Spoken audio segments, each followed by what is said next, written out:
right, welcome back. Okay, so thank you.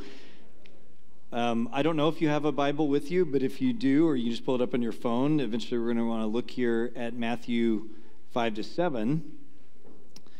I asked Don, is this more of a kind of biblical studies thing or more theological, philosophical? Because I'm happy to do either, and I don't even remember what he answered, but we're going to do both. So that first session was kind of big ideas about the Bible, but I want to drill down in the second session and talk more about one particular aspect of Jesus' teachings, the most influential aspect of Jesus' teachings, and show you not only that it's setting the mood here, nice, not only is it a philosophy, but it's a particular philosophy of happiness that is pretty shocking. So that's my goal in this one. So again, the handout, session 2, there's got a ton of details. Don't worry, I'm going to go through this first part really quickly just to I just want to get it on paper, not trying to overwhelm you. Again, my regular job is as a New Testament professor, and then particularly as a Gospels guy, and then particularly as a Matthew guy. So this is the kind of specialization of knowledge. This is just the way knowledge works now, is that it's very specialized. And so I've spent the last 20 years of my life or so teaching a lot in the Gospels and in Matthew.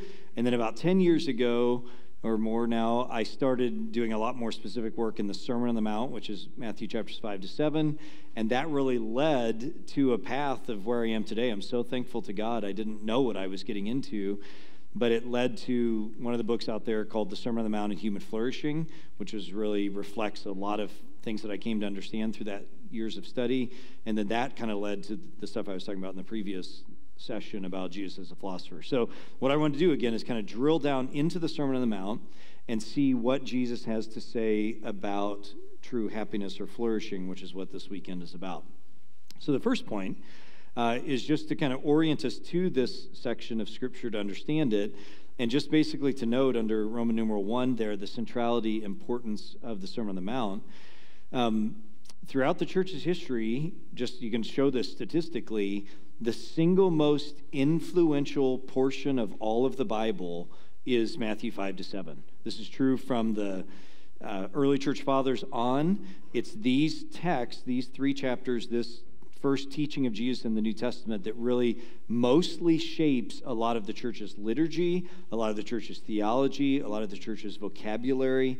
It's largely coming from Matthew. That's why it stands at the first part of the book of the New Testament, and then particularly the Sermon on the Mount as well. I often describe it as that if you look across the history of the last 2,000 years of the church, that you can look more scholarly when I put these on. It's also that I actually can't see anything anymore. But when you look at the history of the church, you'll see that the Sermon on the Mount really shows you a lot about someone's theology. So like the difference between Lutherans and Calvinists and Mennonites and modern 20th century German liberalism, you name it, you can tell, the monastic tradition, you can tell a lot about a person's theology by how they interpret the Sermon on the Mount. And so I often describe it as that you can grab any theologian or denomination by the ankles and like dip them into the Sermon on the Mount like a pool, and then you can kind of like read the chlorine level and all like a pool strip. That's what I think of the Sermon on the Mount as. It's a very revealing text because it deals with so many crucial issues.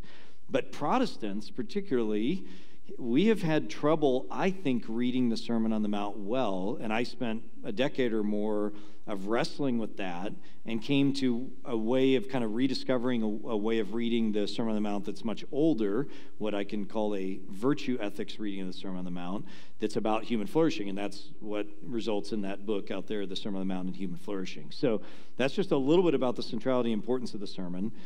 To understand the sermon well, we really need to understand it in its context. So what Roman numeral 2 has here is thinking about the sermon in multiple contexts. The first, and again, don't let the details overwhelm you. This is me as a Matthean scholar, just kind of, I can't help myself but to put this stuff in front of you. But in 2a, just to remember that the Sermon on the Mount, Matthew chapters 5 to 7, is only chapters 5 to 7. It's not the entirety of Matthew's gospel. Matthew is trying to teach us something so much more than the Sermon on the Mount. And so what I give you here is and I wish I could talk about this, but I don't have time. What I give you here is a structure of how Matthew works, and particularly noticing if you're under structure and flow of Matthew, Roman numeral 2a, that's what we're talking about, the Sermon on the Mount, basically chapters 5 to 7. And what Matthew gives us here in his first gospel is, in the first gospel we say, or Matthew's account, is Jesus very much as a philosopher who both models certain ways of inhabiting the world. He's a virtuous model, and he's also a teacher. And so Matthew particularly highlights Jesus as a teacher. So if you look at, it says first discourse, second discourse, third discourse, and if you look at the next little part of the handout as well, it says Matthew's 5 major discourses or teaching blocks. One of the most distinctive things about Matthew's gospel that's well recognized is that he particularly presents Jesus as a philosophical teacher. And what this is called, these 5 teaching blocks, are, in ancient philosophical terms, are called epitomes. That is a collection, an epitome, an essence of its teacher's teachings, or if any of you know Greek philosophy or something, an enchiridion it's called, which means in Greek in the hand. So it's a short, pithy set of teachings based on a topic so that a disciple can memorize them and live that way. So that's one of the things that Matthew really is clearly doing, is summing up a lot of Jesus' teachings into these 5 major teaching blocks. And the reason I bring that up is not only to show that Jesus is being presented as a philosopher, which he clearly is, but also because a big tendency when we read the Sermon on the Mount is to read it divorced from the rest of Matthew, that it's only one of the 5 major teaching blocks, and the teaching blocks are only part of a bigger story of Matthew. So that if you go and kind of look at how people have read the sermon throughout history, you'll see that Gandhi and Winston Churchill, and I mean, you name it, everybody has loved the Sermon on the Mount, but they've typically read it completely separate from the rest of what's going on in Matthew. And that's a big problem. So that's why I'm saying, because it's part of a larger thing that Matthew's trying to teach us. Second context, canonical, and I'll have to do this briefly as well, is when you think about the way that God speaks in Holy Scripture, I think we can break it into 2 different kinds of way that God communicates with us. One is what we can call covenantal language, and this is a big idea in the Bible, that God makes covenants or makes relationships between God and humanity, various ones, Abraham and David and Moses, obviously, and then a new covenant, Jesus says, through his own blood. So that's one way that God communicates. And the language of covenants, because a covenant is a reciprocal relationship. It's like a mortgage, or maybe more like a marriage. It's a relationship of commitment, but it is one that does have reciprocity built into it. Both parties do have obligations, okay? In a covenant, the main language in the Bible is of blessings and curses. So if you stay faithful to the covenant, you receive blessings. And if you're unfaithful to the covenant, there are anti-blessings, right, or curses. Blessings are language in the Bible of God bringing life and speaking life and fertility of fields and wombs and psychology and everything. It's giving life. Cursing is the opposite. It's withdrawing of life, okay? That's one big way that God speaks to us in Scripture, but it's not the only way. The other way, and I would say the more fundamental way that God communicates with his creatures, is through what we can call wisdom. Wisdom is where God reveals what is true and good and beautiful and invites us to adopt and see the way he sees the world, because it alone will promise us flourishing. So wisdom is an invitation. It's an appeal to what is the greatest good so that we might taste it and see it. Can you think of some ways in Scripture, and this is not a rhetorical question, I'd love to hear from you, think of some ways that God uses wisdom to appeal to us? What are some main places that come to mind? Proverbs, right? And not only all this collection of sort of little pithy aphorisms or proverbs, but how do the first 8 or 9 chapters of Proverbs start? They're very much a father saying to a son, consider this way of being in the world. This will result in happiness and flourishing.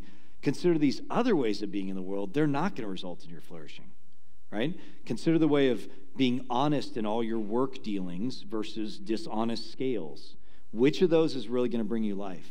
Consider being faithful to your spouse versus being unfaithful. Which of those is going to bring you life, and what's going to happen if you're unfaithful? Consider your friendships and how you treat others. Which of those ways is going to give you life and which is not? That's not language of covenant. That's not language of, if you do this, I will bless you. If you don't, I will curse you. That's language of wisdom. That's language of invitation to consider a way of seeing and being in the world or inhabiting the world, one of which promises life, one of which promises not life, like not flourishing, okay? It's not only in Proverbs. You can also think of how the Psalter, the book of Psalms, begins with Psalm 1. Psalm 1 is considered a wisdom psalm, and it sets the tone for the Psalter. If you remember Psalm 1, it says, flourishing, I know your translation says blessed, but it's a better translation. I'll also explain why here in a minute. Flourishing or happy is the one who does not walk in the counsel of the wicked, stand with... what's it say? I just lost it. And sit in the seat of scoffers. So it's this vision of one way of being, and what's the result of that way of being? If you engage and live your life in relationship with those kind of people, you'll be like chaff, which is blown away and comes to nothing. But what's the alternative? There's always based on two ways. Wisdom is always based on two ways. The one who, happy or flourishing, is the one who meditates, who chews upon, who ruminates, like a cow in its cud, right? It ruminates. Or it's like the Hebrew word there is like a lion over a piece of gazelle is basically the what the Hebrew word means, like chewing on it. Flourishing or happy is the one who meditates and chews upon the ways of God's instruction. And what's the result of that way of being? How Psalm 1 end? Not chaff that's blown away, but what? A tree planted by streams of water that bears fruit. That's a very wisdom image, bearing fruit. It's a long-term kind of vision. Sounds a lot like the Sermon on the Mount we're about to get to. Bearing fruit, okay? Notice, Proverbs, Psalm 1, so much of this is wisdom. It's saying, consider this way, consider this other way. One will result in life and one the other, okay? One more context before we land in the sermon, and this one's easy for me because I was just talking about this, the Greco-Roman philosophical context. What we have to remember is that the New Testament doesn't drop out of heaven in a hermetically sealed astronaut ice cream bag or something, right? It's the fulfillment of Judaism with a Jewish Messiah being appropriately explained in the Greco-Roman world. In Greek, the New Testament's written in Greek, and it's in the Roman imperial world, which is already this amalgam of Greek and Roman history together. And that's how, and I don't know if you ever just considered the significance of this, Christianity, which is the fulfillment of Judaism and the fulfillment of Israel's story, chooses not to produce its sacred documents in Hebrew. And I'm kind of glad because I actually like Greek a lot better than Hebrew. My Greek's much better than my Hebrew. But it chooses to not write its sacred documents in the sort of traditional religious language of Judaism. Instead, it immediately contextualizes the true universal message into the language and concepts and ways of speaking of the world at that day, in the Greco-Roman world, written in a particular form of Greek. Now, that's very significant. It's very significant missiologically as we think about how Christianity relates to the world. It's not afraid of entering in and contextualizing itself into English and in Medway and wherever else. It's very happy to do so, and it looks different in different places. That's okay, right? But it also is important for us to recognize that when the New Testament speaks, It's speaking to and from a context, just like when I speak, I'm speaking to and from a context. I can refer to Ron Swanson, or I can refer to Steve Martin, and it makes sense, right, to you? So too, when the New Testament speaks, it's speaking to and from a world that was very philosophical, as we were just talking about. And a lot of the language of the New Testament, including in the Sermon on the Mount, is actually language that makes total sense in the first century Greco-Roman philosophical world. Okay? So, with all that in mind, now let's turn to the sermon. If you look at Roman numeral 3, okay? The Sermon on the Mount is a piece of very high literary art. And what I give you here, don't get bogged down in the details. It doesn't matter that much. But I just want you to see in Roman numeral 3, the structure of the Sermon on the Mount, it is a very well-crafted piece of teaching from Jesus that focuses on, the main body of it is on what the greater righteousness is that's required for God's people, and we'll explain what that is, okay? But notice that it has 3 parts. If you're looking, are we looking at the same place? You structure the Sermon on the Mount. Do you have that? Yep, okay. Make sure I'll look at the handout I gave you as well, make sure we're looking at the same thing. Yeah, thank you, page 5. Yeah, so again, don't worry about the details so much, but just notice that A, B, and C, the Sermon on the Mount, this first teaching of the New Testament, has 3 basic parts, like writing a high school research paper. You have an introduction, you have a conclusion, you have the body. It totally makes sense, okay? And the introduction has these 9 Beatitudes, which we'll get into here in a second. Then the body talks about greater righteousness. It has a thesis statement in 5:17-20, the proposition. And then it explains that in 3 ways. And the conclusion has these 3 images that are all about 2 things: broad and narrow gates or paths, true and false prophets, wise and foolish builders, okay? And the point is just to show you here, and I want to unpack this now here more in a second. The point is to show you this is clearly being presented as wisdom, all right?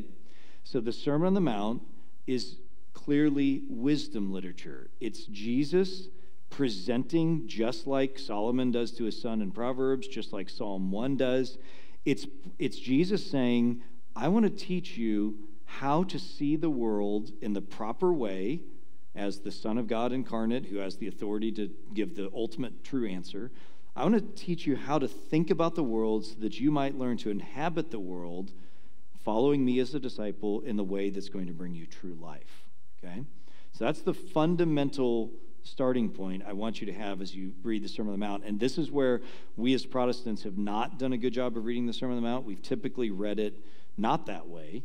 The Lutheran reading, for example, basically reads the Sermon on the Mount and says, you are a horrible person and you can't do any of this. Therefore, you need Christ's forgiveness, which is true. You and I are broken people. We can't earn our favor with God, absolutely right.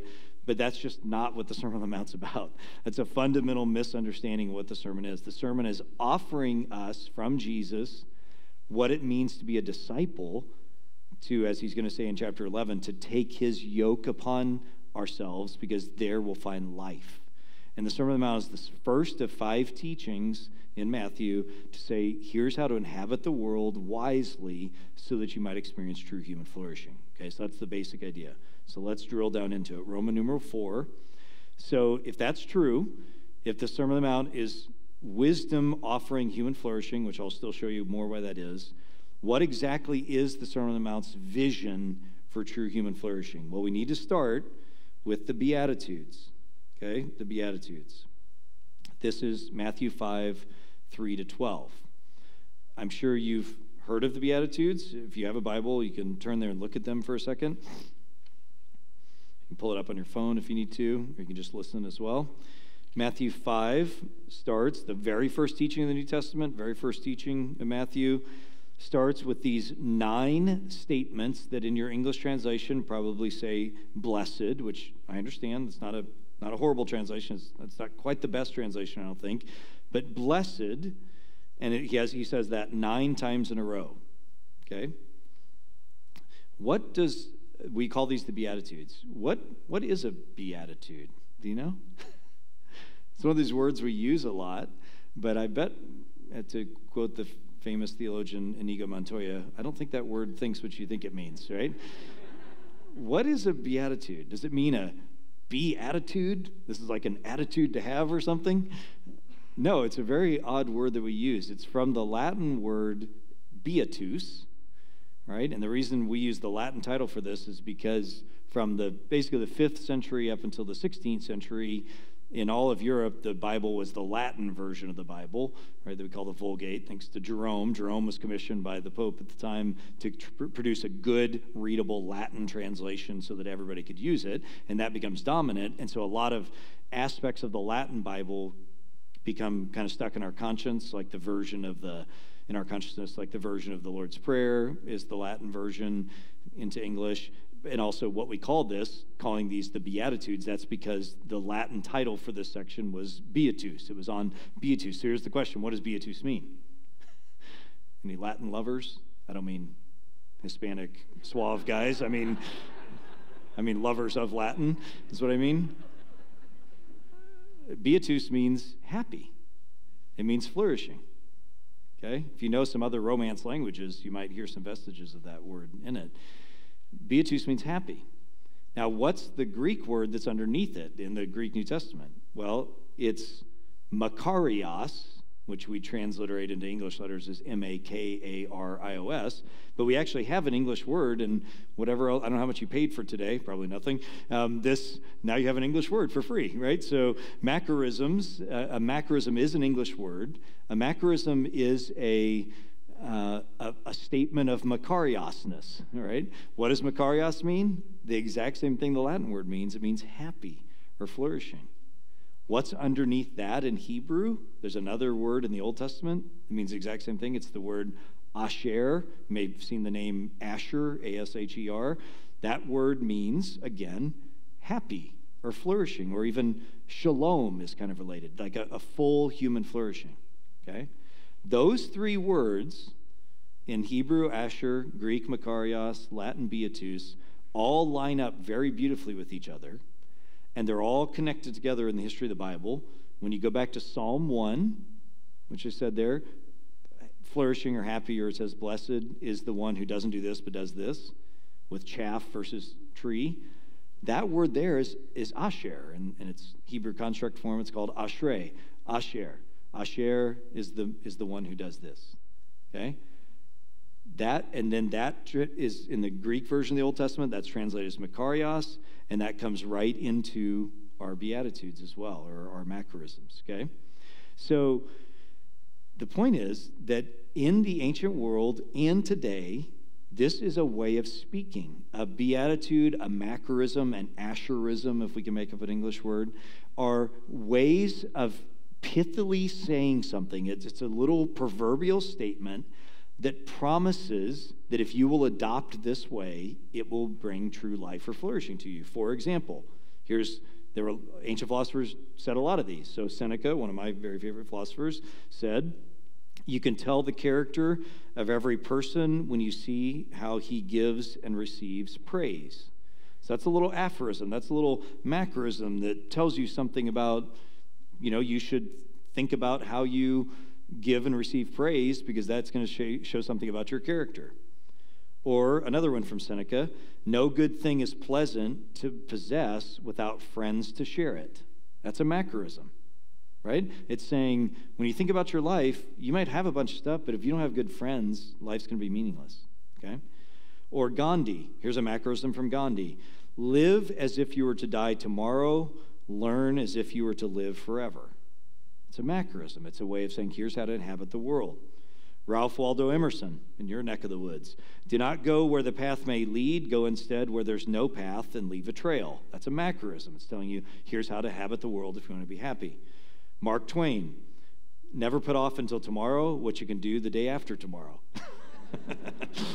Or Charles Schultz, Peanuts fame, don't worry about the world coming to an end today. It's already tomorrow in Australia, right? Whatever it is. So they can be humorous. They can be very serious. This is what a macarism is. They are statements that say, here's how to think about how the world really is, and if you live this way, you'll find flourishing.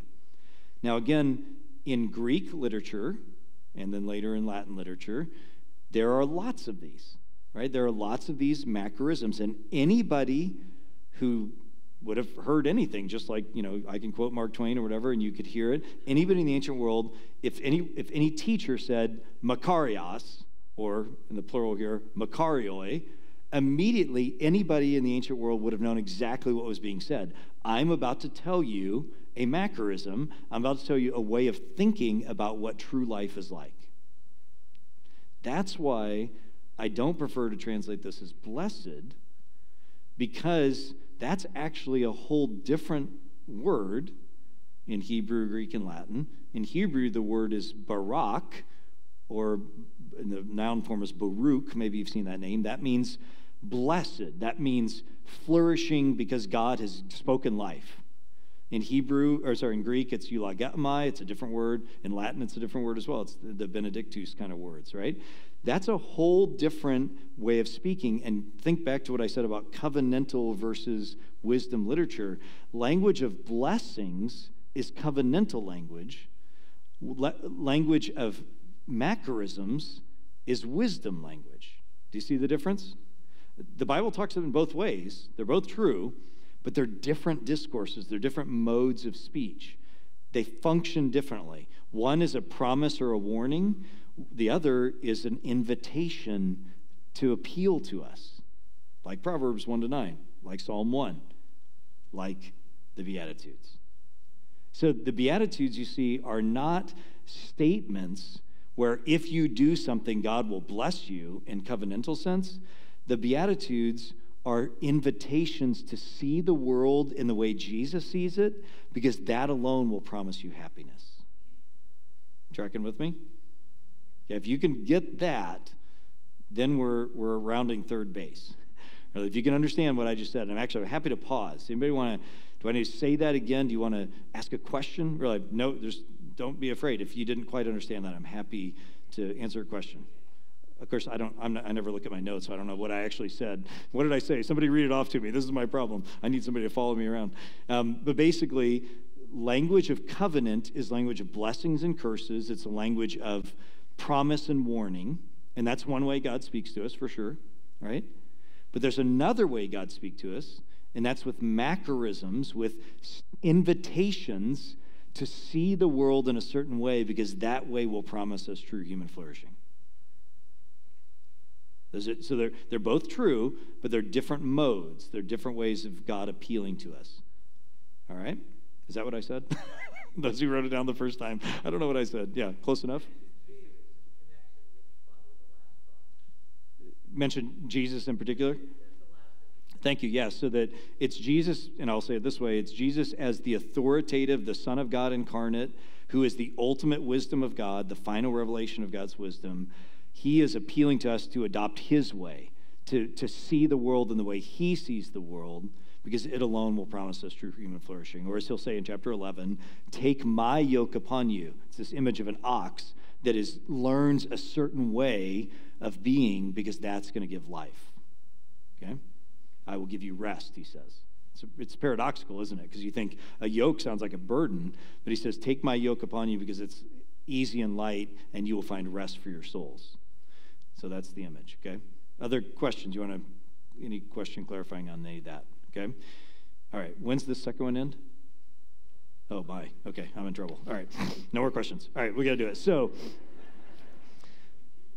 then listen again to these Beatitudes based on what I just said, these macroisms, that these are invitations to see the world in a certain way so that you might find true life. And I'm going to translate it the way I translate it. Flourishing, this is 5:3. Flourishing are the poor in spirit, because the kingdom of heaven is theirs. Flourishing are the mourners, because they will be comforted. Flourishing are the humble, because they will inherit the world. Flourishing are the ones hungering and thirsting for righteousness, because they will be satisfied. Flourishing are the merciful, because they will be given mercy. Flourishing are the pure in heart, because they will see God. Flourishing are the peacemakers, because they will be called the children of God. And flourishing are the ones persecuted on account of righteousness, because the kingdom of heaven is theirs. Flourishing are you whenever people revile you and slander you and speak all kinds of evil things against you on account of me. Rejoice and be glad, because your reward is great in heaven. In this same way, people slandered the prophets who came before you. And there's two key observations. Jesus' macroisms are crazy. They are completely unexpected and shocking and unnatural and unanticipated and weird. Because what he is saying, again, he's saying macro. He's not saying blessed. He's not saying if you do this, you'll bless it. He's saying, do you want to know what true happiness is? That's what he's saying. Do you want to know what true flourishing is? That's why I say a macroism. I'm giving you a macroism. You want to know what true flourishing is? And if you look at them, every one of them, with the exception of verse 8, the pure in heart, and I think this is the reason that's the exception is because that's the sort of key idea of the Sermon on the Mount, is purity of heart. And tomorrow morning I'll be preaching here from Matthew 7, and I'm going to talk about this more, so I can see you there or online. But that's the only one that's positive. If you look at every one of Jesus' macroisms, they are crazy negative. Now, we're so used to hearing them, we've kind of lost how negative they really are. The notions that he says sounds, oh, that's a good Christian idea. They're all negative. Look at them. Flourishing are the ones who have a poverty of spirit. Poverty, that means brokenness. That means feeling your sin. Poverty of spirit or poor in spirit means you see your own brokenness. You feel deeply your own failures. You are humbled and even humiliated when you look inside. That's a negative image. Flourishing are the mourners. Those who are grieving, and this would mean grief overall, but it's particularly in a biblical context from Isaiah. This means you're grieving because of the plight of God's people in the world. This is why Isaiah talks about comfort in Isaiah 40. Comfort my people, all those who mourn. This is the kind of background of that. That flourishing or the mourning are the ones who see the brokenness of the world. They see the brokenness of God's people, and they're longing for God to come and set the world to right. Flourishing are the humble. Again, you may say, oh, that's great. That's so good to be humble. In the ancient world, humility was not valued. And what humility means is or meekness, maybe your translation says, this means you don't get the credit you deserve. It means you don't get the honor you deserve. It means you're probably overlooked. It means you're behind the scenes, right? To be humble is really, and he's going to address this in chapter 6, those who are doing things for the praise of others, that's the opposite of this. The humble means you're a nobody. And he says that's flourishing. Look at verse 6. Flourishing are the ones hungering and thirsting for righteousness. Again, that may sound very positively Christian. Those are very negative metaphors. Hungering and thirsting, like desperate. And here this means longing again for God to set the world to right. You feel the brokenness of sex trafficking and childhood abuse and sexual abuse and cancers and divorce and all the horrible things that just create damage in our world. And you feel that, and you feel that as a hunger and a thirst in your bones, and you're longing for God to set the world to right. Jesus says that's actually the state of happiness. Flourishing of the merciful. Again, that may sound positive. Mercy means that someone has wronged you, maybe spoken ill of you, maybe taken something that was yours, misrepresented you, hurt you, wounded you. And to be merciful means you actually show them mercy, you let it go. That's hard. Jesus says that's where happiness is found. Skip down to verse 9. Flourishing are the peacemakers. This is the same idea. This isn't referring to the UN or something. This flourishing of the peacemakers means in interpersonal relationships, you make peace. This means when you get home from a busy weekend of teaching and you've poured yourself out, trying to make extra money for the family, and you walk in and your wife says, are you ever going to install that kitchen sink that you bought 4 months ago? I'm just saying this for a friend. And 2 hours later, you find yourself under the sink, rust falling in your eyes. You can't get the rusted bolt undone because it's been 15 years since you replaced it, and it broke like a week after you put the first one in, and so it's been a long time. And you're under there, and you're grouchy, and it's frustrating, and all these things are happening in your soul. And then at night, when you're going to bed, your spouse says to you, "You could apologize for being grouchy." Being a peacemaker at that moment is to say, You're right. I'm sorry. I was grouchy. I don't need to justify myself. I don't need to point out, but you, I don't need to make a big narrative of what a great guy I am, right? I was grouchy. She's right. And being a peacemaker is just doing that, just making peace. You don't need to defend yourself. You don't need to justify yourself. It's painful because you can think in the theater starring Jonathan Pennington, as I always like to call it, where I'm always the superhero, right? It's easy. It's hard to let go, but Jesus says that's the way of happiness. Flourishing, and if you didn't get the negativity of it, look at verses 10, and then the 9th Beatitude in verse 11 expands it. Flourishing or happy are the ones who are persecuted on account of righteousness, because the kingdom of heaven is theirs. Who likes to be persecuted for any reason, even if you've done wrong? Who likes to be persecuted? And then look at verse 11. He expands it. Flourishing are whenever people revile and slander and speak all kinds of evil things against you on account of me. It may just because I'm an Enneagram 3, but I think this is a human thing. Having someone misrepresent me or speak ill of me, that's about as deep of a wound as I can feel. Right? That's like a really hard thing for me. I feel like if somebody misrepresents me or slanders me, right? And Jesus says that's the place of happiness. So these are crazy.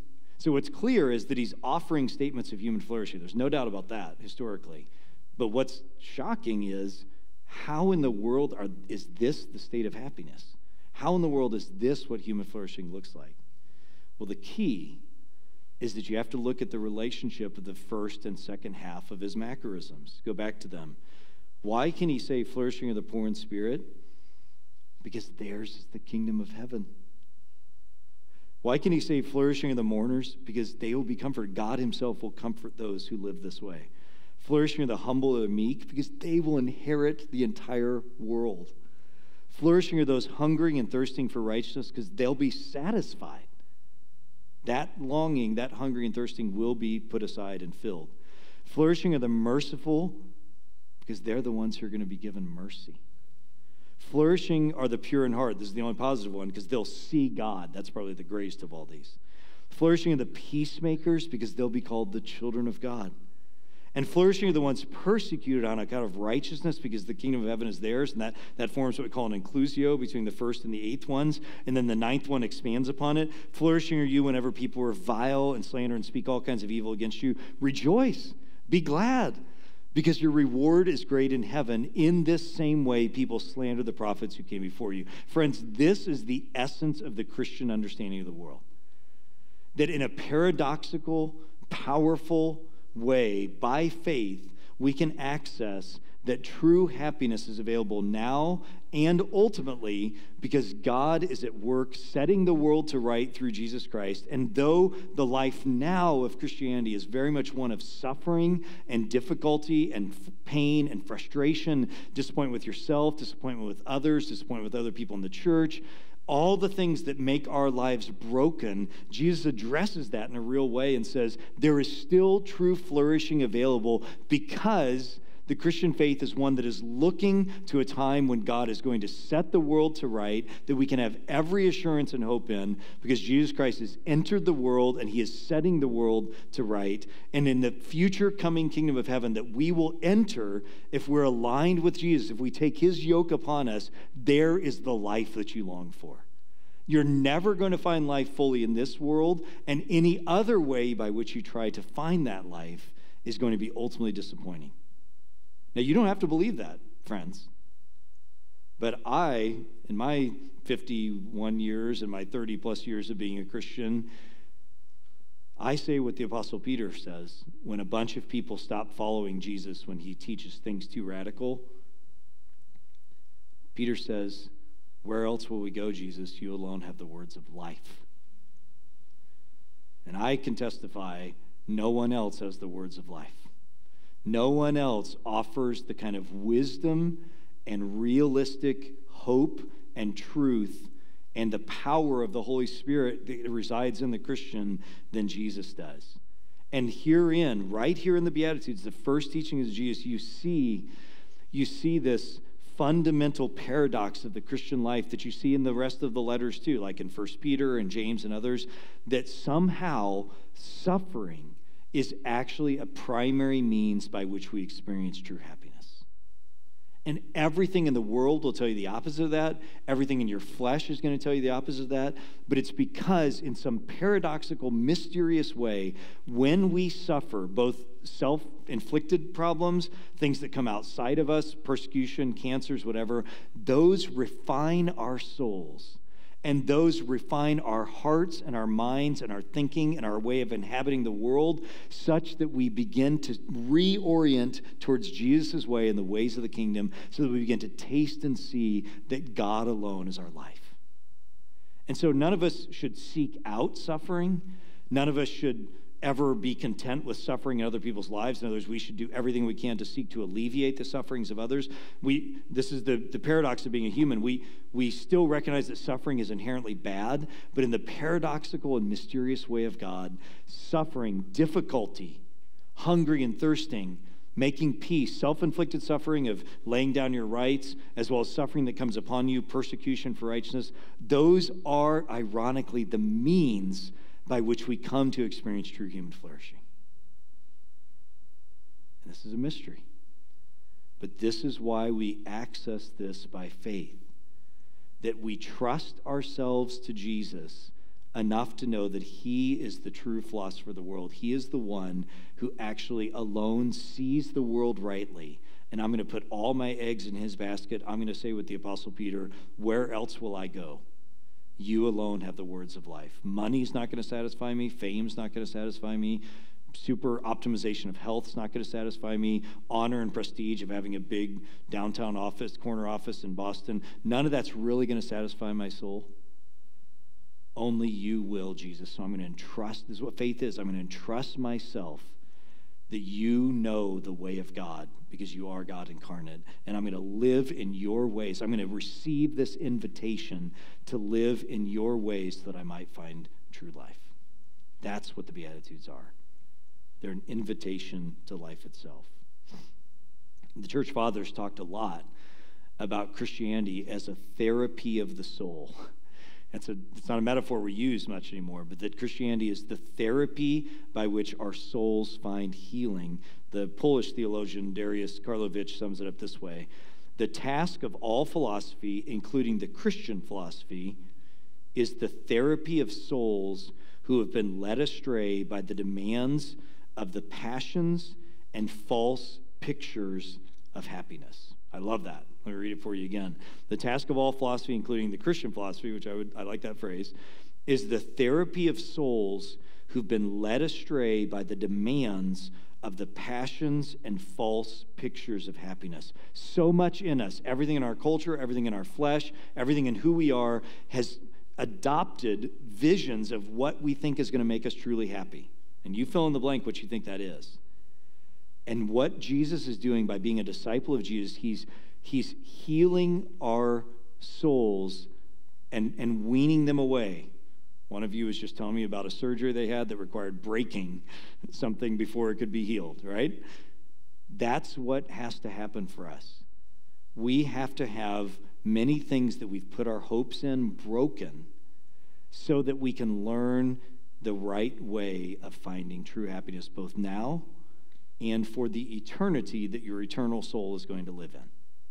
And this is Jesus' way of the Beatitudes. Now, I need to finish this up because our time is out. But let me just say, I give you a couple of the things on there that can finish this up. It says wholeness, another Greek word, teleos.